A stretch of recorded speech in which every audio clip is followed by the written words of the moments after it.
Seperti sebuah bingkai tanpa foto, demikianlah sejarah jika tidak dipelajari dan tidak direfleksikan. Karena itu orang perlu mencari tahu foto siapa yang sebenarnya ada di bingkai sejarah itu. Mungkin pernah ada di suatu waktu atau masa dia disobek oleh lupa atau perubahan warna karena termakan usia. Atau bisa jadi wajahnya dimiripkan dengan yang lain, sekedar bisa sama. Sejarah bukan soal angka tahun-tahun dan bulan, serta hari-hari yang telah pergi. Sejarah adalah panggilan untuk pulang, bahwa kita pernah ada dalam satu rahim yang melahirkan kita sampai saat ini. Demikianlah sejarah Ordo Karmel dalam pentas pelayanan mengabdi gereja in obsequio Jesu Christi. Saya ingin mengantar Anda sekalian untuk berbagi, sekaligus meluruskan beberapa hal berhubungan dengan pertanyaan tentang Ordo Karmel. Tanggal 16 Juli adalah sebuah perayaan besar. Saatnya semua dipanggil pulang pada sejarah cinta seorang ibu yang oleh para Karmelit disebut sebagai saudari dari Gunung Karmel. Semua anggota Karmel di seluruh dunia merayakan dengan berbagai cara, termasuk di Indonesia, dari yang paling sederhana sampai yang paling meriah dan spektakuler. Kita mulai dari perayaan di Gunung Karmel. Di Kapela Stella Maris, ribuan umat tumpah ruah di jalan-jalan dalam ziarah bersama Bunda Maria.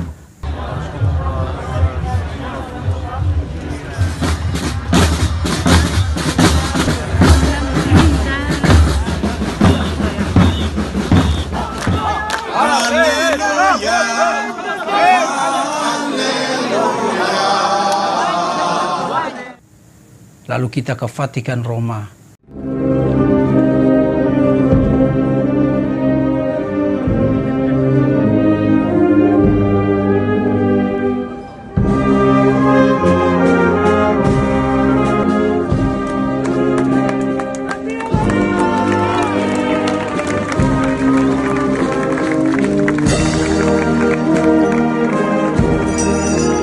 Jerman, Hong Kong, Peru,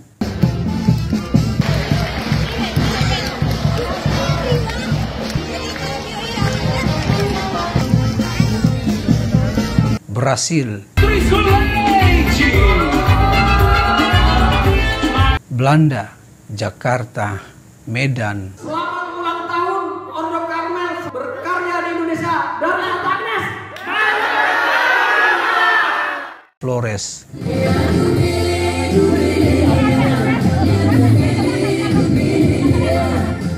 Itulah bagian tempat para misionaris Karmelit Indonesia bekerja. Pada saat itu semua kembali membaharui janji serta penerimaan anggota baru, baik biarawan maupun awam. Siapa sebenarnya pendiri Ordo Karmel? Para saudara, Kapela Stella Maris yang menjadi kapela pertama bisa menjadi titik awal untuk membaca sejarah Ordo Karmel. Karena di dalamnya banyak terdapat simbol-simbol yang menerangkan tentang sejarah, termasuk membaca wajah siapa yang berada di dalam bingkai sebagai pendiri Ordo Karmel. Inilah perjalanan kita menuju Gunung Karmel.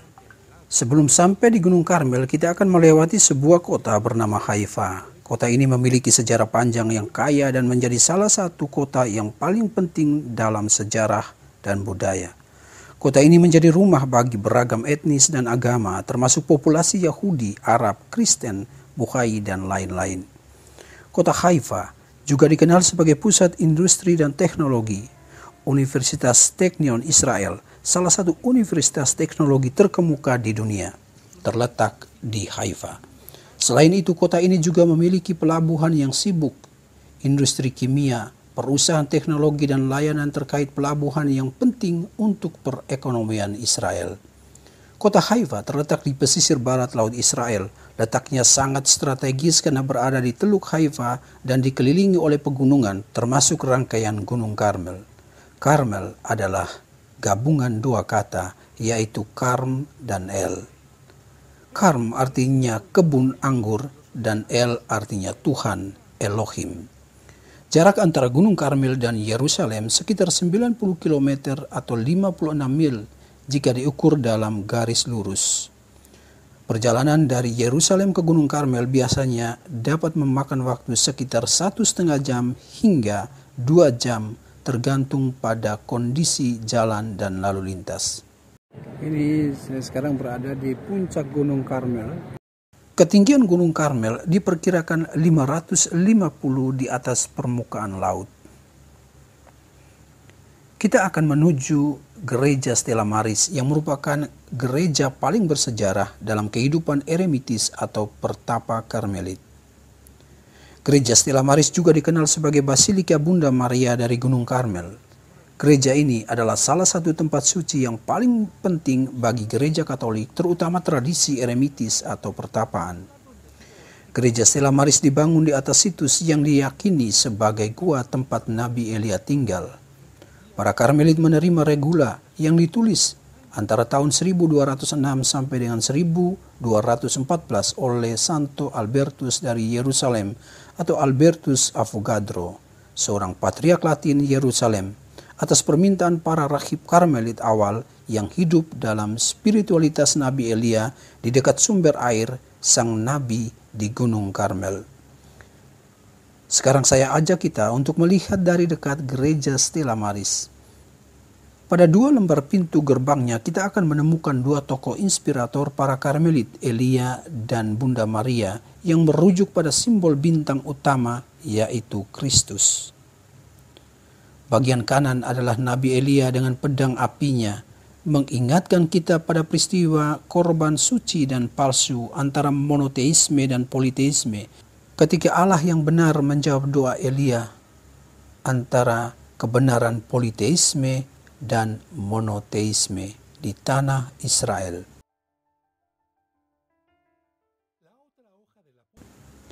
Sementara di lembar pintu berikut, ada Bunda Maria dan bayi Yesus memegang skapulir yang mengantar kita pada satu sisi sejarah Ordo Karmel, tepatnya Cambridge, Inggris, pada 16 Juli 1251 saat Prior Jenderal Ordo Karmel, Simon Stock, mendapat penampakan Bunda Maria yang sesudah itu menyerahkan sebuah skapulir coklat kepadanya sambil berpesan, "Skapulir ini akan menjadi tanda keselamatan bagimu dan bagi semua Karmelit. Setiap orang yang meninggal dengan mengenakan skapulir ini akan diselamatkan." Di bagian atas gerbang terdapat lambang Karmel. Mari kita masuk ke dalamnya. Ingat saya? Ya, wow, sebelum corona kita sudah bekerja. Gereja ini dibangun dengan gaya neoklasik Italia dengan kubah yang menampilkan lukisan tokoh-tokoh penting dalam tradisi keluarga Karmel. Dilukis oleh seorang Karmelit yang berasal dari Malta, Luigi Poggi, pada tahun 1924 sampai dengan 1928.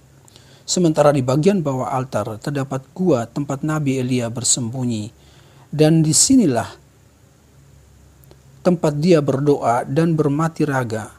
Lalu awan putih kecil muncul di langit yang melambangkan Maria untuk mendatangkan hujan bagi Israel. Anda tahu yang saya pakai ini? Ini adalah skapulir Karmel.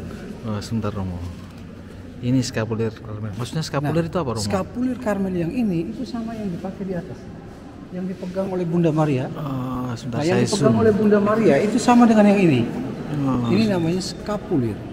skapulir ini Romo ya. Bunyi. Sekarang kita ke gua tempat Nabi Elia pertama kali. Kata penting di dalam Ordo Karmel yang menyangkut gua ini itu kata zelo zelatus sum pro domino deo exercitum. Artinya aku bekerja segiat-giatnya bagi Allah bala tentara.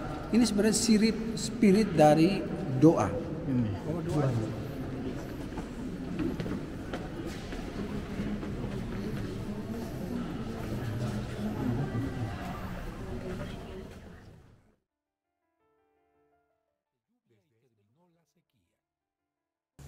Di bagian altar kecil terdapat lukisan Santa Teresia Avila dan Yohanes Salib yang sedang memandang Santo Yosef dengan Yesus kecil di pangkuannya. Juga ada lukisan Santo Simon Stock yang menerima skapulir dari Bunda Maria. Pada 2 tangga berikutnya kita akan diantar untuk melihat altar utama dan akan nampak patung Bunda Maria sebagai dekor Karmeli yang dibuat pada tahun 1720. Sementara pada ruangan di sebelah kanan terdapat kandang Natal permanen dan sebuah etalase yang menyimpan sisa-sisa reruntuhan Basilika Bizantium. Para saudara, di depan pintu masuk gereja Stella Maris terdapat sebuah piramida yang didirikan untuk mengenang tentara Prancis yang menjadi korban setelah mundurnya Napoleon Bonaparte tahun 1799, dan terdapat tulisan bagaimana para pahlawan mati dalam pertempuran. Hal ini mengantar kita pada catatan 2 Samuel bab 1 ayat 25 tentang ratapan Daud atas kematian Saul dan Yonatan. Para saudara-saudari terkasih, jika Anda lihat di seberang jalan, di depan mercusuar berdiri sebuah tugu megah dengan patung Maria dikandung tanpa noda berada di puncaknya. Monumen tersebut didirikan pada tahun 1894 atas prakarsa rakyat Chili yang ingin menghormati Santa Pelindung negara mereka.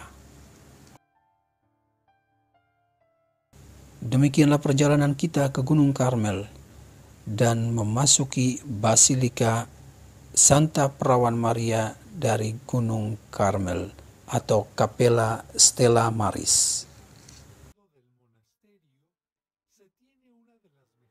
Dari semua simbol dan tulisan yang ada, tak satu pun merujuk pada satu wajah tunggal dalam pribadi tertentu. Kesimpulan sementara bisa kita tarik sebagai buah refleksi tentang figura tanpa wajah. Demikianlah Ordo Karmel. Bagai madu kota kehilangan sarang. Dimakan kemajuan sains dan teknologi masa itu di abad ke-11 sampai dengan 12, terutama di wilayah Eropa, maka bergeraklah mereka berziarah secara pribadi menuju Gunung Karmel, menikmati kesunyian dalam doa dan laku tapa. Ada yang berziarah dalam periode waktu tertentu, tetapi ada juga yang kemudian memutuskan untuk tetap tinggal di gua-gua di sekitar Gunung Karmel. Mereka berziarah ke Gunung Karmel bukan sebagai upaya melarikan diri, tetapi sebaliknya mereka telah selesai dengan diri mereka sendiri secara material, secara fisik. Kemungkinan besar adalah orang-orang kaya. Hal mana terbukti dengan pendirian biara dan kapela pertama yang dipersembahkan kepada Bunda Maria. Bagi saya secara pribadi, figura tanpa wajah sebagai jawaban akan pertanyaan siapa pendiri Ordo Karmel menemukan jawaban dalam diri setiap pengikut Kristus tanpa terkecuali. Jika gereja adalah sebuah pohon, maka Tuhan adalah petani agungnya. Ia mengambil bibit dalam putra tunggalnya, memilih rahim sang perawan, bukan imam-imam kepala, ahli-ahli Taurat, Saduki dan orang Farisi. Tuhan menyiram dengan darah pengorbanan anak domba di kayu salib. Memilih Petrus si batu karang, engkau Petrus, dan di atas wadas ini akan kudirikan gerejaku. Dan pohon itu bertumbuh dalam goncangan badai sejarah. Kadang rindangnya cuma dipakai orang-orang sebagai tempat berteduh.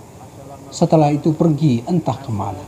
Buahnya menjadi obat bagi orang yang kehilangan cinta dan harapan. Kemajuan ilmu pengetahuan dan teknologi membuat pohon gereja dicangkuk, ditanam di wadas yang lain, didandan dengan aneka warna. Gereja yang didirikan oleh Kristus sebagai satu kesatuan yang kudus, katolik, dan apostolik adalah sebuah pohon dalam satu kesatuan gerak pastoral untuk memberi kesaksian pada dunia bahwa cinta kasih melampaui semua penderitaan, bahwa salib adalah lambang kemenangan, bahwa pengampunan adalah kunci bagi perdamaian. Asal lamar suara giring-giring dah. songon pandaun tadi terlalu sedikit bagimu kalau kamu hanya menjadi hambaku untuk menegakkan suku-suku Yakub dan mengembalikan bangsa Israel. Maka aku akan membuat engkau menjadi terang bagi bangsa-bangsa yang lain. Bagai sebuah pohon, setiap bagian gereja punya peran yang saling berhubungan, yang satu mengandaikan yang lain. Tidak ada yang merasa lebih. Akar gereja adalah doa yang membumi serta laku tapa yang berbagi. Akar selalu tersembunyi. Semakin ke dalam, semakin baik. Untuk mengokohkan pohon, maka para perziarah itu adalah orang-orang yang dengan rela hati meninggalkan keluarga dan tanah air, uang dan kekayaan untuk masuk ke dalam kesunyian, bersemuka dengan Allah. Fakaredeo menjadi akar yang memperkuat ziarah gereja sampai saat ini. Bingkai tanpa wajah atau figura tanpa wajah bagi saya adalah sebuah pesan yang amat fundamental tentang doa sebagai akar yang tersembunyi yang memperkokoh pohon gereja agar masing-masing kita dapat menaruh wajah kita dalam bingkai itu sebagai pendiri Ordo Karmel dalam rumah-rumah kita, sebagai ibu dan bapak yang harus menjadi guru doa bagi anak-anak.